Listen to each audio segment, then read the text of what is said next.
الحمد لله رب العالمين، والصلاة والسلام على أطهر خلق الله أجمعين سيدنا محمد صلى الله عليه وسلم. طبتم وطاب لقاؤكم وتبوأتم من جنة الله منزل.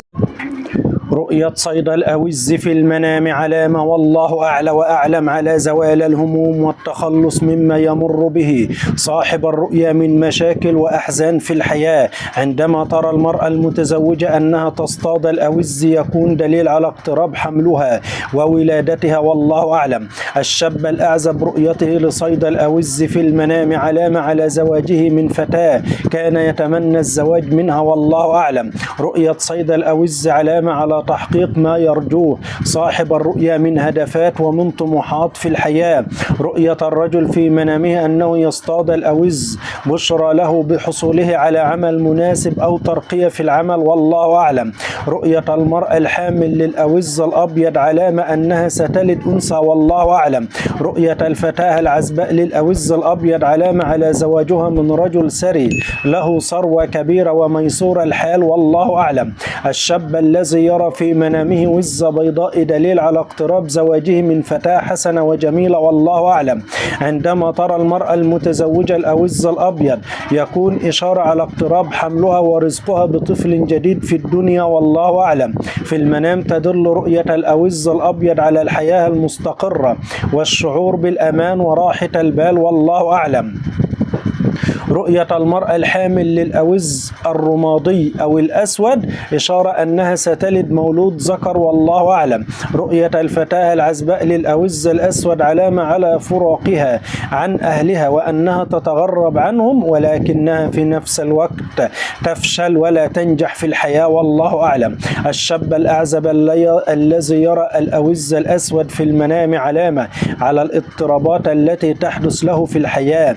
إذا رأت المرأة المتزوجة الأوز الأسود علامة على الاضطرابات الكثيرة في حياتها الزوجية وأنها ترغب في التخلص من زوجها أو أهل زوجها لتتخلص من هذه المشاكل، والله أعلم. رؤية الشاب الأعزب للأوز الأسود تحذير من تقربه من سيدة سيئة السمعة والسلوك وأنه يقترب كثيرا من أصحاب السوء، والله أعلم. رؤية ذبح الأوز في منام المرأة المتزوجة علامة على اقتراب زواج ابنتها، والله أعلم.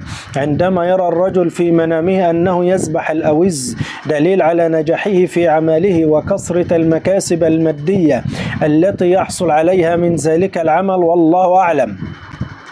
رؤية ذبح الأوز علامة على الأخبار السعيدة والسرة التي يسمعها صاحب الرؤيا الفترة القادمة في الحياة الدنيا. رؤية ذبح الأوز في المنام بشرى للرائي بتحقيق أحلامه وما يطمح إليه في حياته وارتقائه في حياته العلمية أو الدراسية، والله سبحانه وتعالى أعلى وأعلم. الأب الذي يرى بأنه يذبح الأوز في المنام علامة على حسن تربيته لأبنائه، والله أعلم. رؤية بيض الأوز في منام المرأة المتزوجة علامة على شعورها بالسعادة في حياتها وقرب زواج أحد بناتها في سن الزواج، والله أعلم. عندما ترى الفتاة العزباء في منامها بيض الأوز يكون دليل على المكانة الكبيرة التي تصل إليها في عملها. المرأة الحامل التي ترى في منامها بيض الأوز إشارة على رزقها بمولودة أنثى. رؤية المرأة المتزوجة لبيض الأوز في المنام دليل على حصولها على مال كثير بدون أن تبذل جهد أو متاعب. طيران الأوز بشرى بالسلطة والنفوذ الذي يحصل عليها صاحب الرؤيا. إذا رأت المرأة المطلقة بيض الأوز علامة أنها سوف تتزوج رجل خير من الذي كان سبق لها في الحياة. إذا رأت المرأة المطلقة أنها تأكل بيض الأوز وكان هذا البيض أصفر وطعمه لذيذ علامة أنها سوف تتزوج رجل يعاملها معاملة ويعاشرها أفضل من زوجها السابق، والله أعلى وأعلم. رؤية الشخص أن الوز يعضه في المنام علامة على فشل يتعرض إليه في الحياة وخيبة أمل في حياته. رؤية عضة الأوز للرائي في المنام تشير على تعرض الرائي للهموم والاضطرابات في الحياة. عندما يرى الرجل في منامه للأوز يعضه إشارة على مروره بفترة من التحديات والاضطرابات، والله سبحانه وتعالى أعلى وأعلم.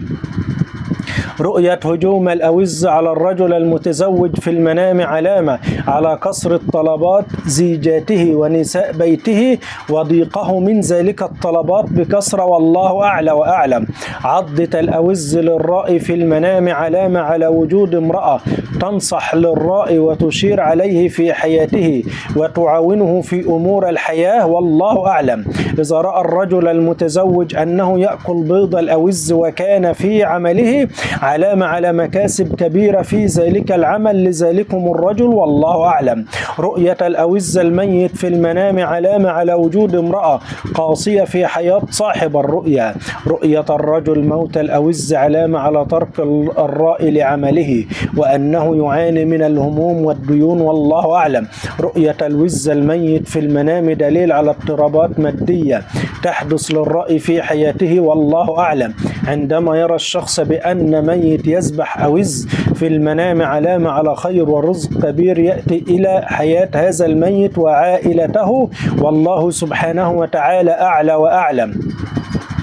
سماع صوت الأوز في المنام إشارة لقدوم الأحزان والمتاعب للرائي، يكون خبر وفاة أو حريق، والله سبحانه وتعالى أعلى وأعلم. في منام المرأة المتزوجة تشير رؤية الأوز الصغير على رزقها بالخير والمال الوفير وحصولها على ما تطمح إليه. المرأة الحامل التي ترى في منامها صغار الأوز بشرى بأن جنينها سيكون له مستقبل جيد وأخلاق حسنة ورفيعة في المجتمع، والله أعلم. رؤية صغار الأوز في منام المرأة المتزوجة علامة على رزقها بالذرية الصالحة التي تسعد بها في حياتها. عندما ترى المرأة المتزوجة أنها تنتف ريش الأوز يكون علامة على زوال الهموم والاضطرابات من حياتها. رؤية الشخص أنه يأكل لحم الأوز وكان مذاق الأوز غير جيد إشارة إلى معاناة الرائي من تعب شديد وخسارة كبيرة في الأموال، والله سبحانه وتعالى أعلى وأعلم. رؤية المرأة الحامل للأوز الأسود أو اللون الرمادي في المنام علامة أنها ستلد طفل ذكر. رؤية الفتاة العزباء للأوز الأسود علامة أنها تفارق أهلها وتتغرب عنهم ولكنها تفشل في العمل الجديد ولا تنجح في الحياة الجديدة، والله أعلى وأعلم. الشاب الأعزب الذي يرى الأوز الأسود في المنام علامة على الاضطرابات والهموم التي قد تحدث له في الحياة، والله أعلم. في منام المرأة المتزوجة تدل رؤية الأوز الأسود على الاضطرابات الكثيرة في حياتها الزوجية وترغب بالطلاق والتخلص من زوجها وأهل زوجها بسبب مشاكل كبيرة تحدث لها. رؤية الشاب الأعزب للأوز الأسود تحذير من تقربه من سيدة سيئة السلوك والسمعة وأنه يتقرب كثيرا من أصحاب السوء، والله سبحانه وتعالى أعلى وأعلم. لا تنسوا قراءة آية الكرسي بعد كل صلاة مكتوبة وقبل النوم، والسلام عليكم ورحمة الله وبركاته.